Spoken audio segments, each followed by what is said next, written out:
Hi, it's Chris Watkin here and I'm joined by Harry Trueman, and in today's video we're going to be talking about how women can get into management roles quickly.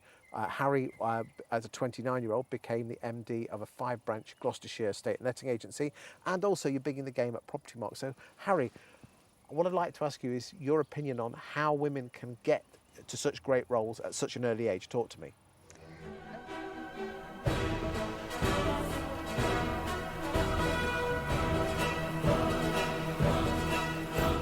Well, I think that there's a definite lack of visibility of women in senior leadership roles in estate agents and letting agency. Ellie Rees did some fantastic research recently which showed that the main corporates that we have in the country, their boards are not made up of many women at all. They're really only in the exec positions.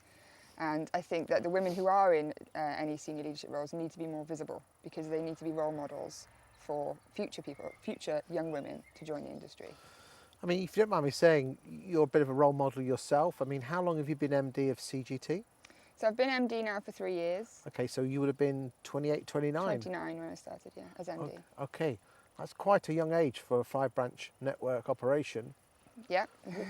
What did you do that you feel many other women didn't do to get to such an auspicious position so early on in your career? I think I've been always focused on the growth that any role can give me.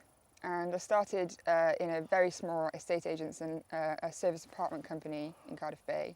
And then I went to corporate. And when I worked for corporate, although I wasn't paid very well and it was a very pressured environment, I saw that role as, I saw myself as being a great big sponge where I could get every single bit of knowledge and information from that corporate that I worked for. And I think my attitude to that differed to a lot of people I work with, male and female. And I took that knowledge and I made it into the career that I have now, and that's one of the reasons why I was appointed MD, because of all that learning. Did you join CGT as managing director, or did you go in as? So I went in as operations manager back in 2016, and I was operations manager for just over a year, and then I left and I went to work in the social housing sector instead. And then the MD, who was the MD when I was there, decided to retire, and the owners of CGT came to me and said, come back, we don't want anyone else, we just want you, come back and be our MD. How did that make you feel? Terrified, to be honest. Initially, I actually really liked the job I'd gone to, working in the social housing sector.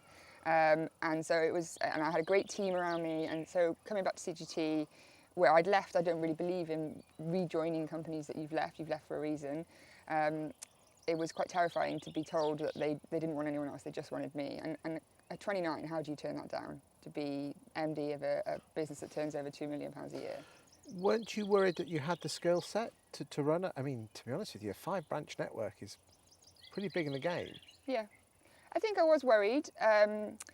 It's kind of the imposter syndrome that I think a lot of young people get is, you know, am I good enough? Will I be able to do this? But I think because I'd been in as operations manager and because I'd been supporting the MD, and actually one of the reasons I left was because I felt like I was doing a lot of what the MD should be doing, I knew that I could do that, and I knew that there was so much I could give to change that company. It was a great gift, actually, being given the company that I run now. Do you think you wouldn't have got that job if you hadn't have left? Yes, I think I would. Because I think the previous MD would have left eventually. And what advice would you give to any women watching this thinking, yeah, I could run this firm better than the current boss? I think that this is actually something that I always think about if you want a promotion, is that nobody is going to hire you to a promotion unless you're already demonstrating you can do that job. So if you think that you can do some of the things better than your manager is doing, then ask them to take on some of their role, ask them to take on some aspects of what they're doing and prove by doing them that you're better at it.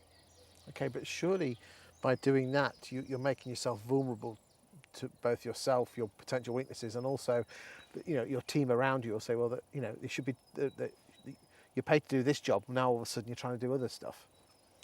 I guess so, but I just think that you're never going to be able to demonstrate that you can do it unless you give it a go. And I think that people are more likely to want to pay you to do it if you've already shown that you can do it. Okay. Did you have any regrets making the move? No, not at all. Okay. So what does the future hold for you in that role?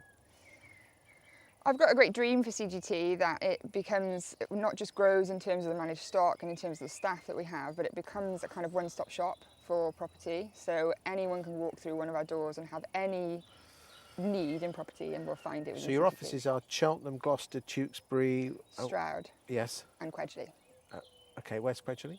It's just outside Gloucester. Okay. Yeah. It's a little sub-town. Yeah. Do you have any plans to grow the network? Yeah, we do, yeah. I'd like to go north and south. So I really would like to go to Cirencester. I think that would be a great market. And then north, I think Evesham would be a great market as well, and start going up that way. And what piece of advice would you give to any women watching this thinking, do you know, I'm gonna nail this? I think just go for it. Just don't have any fear.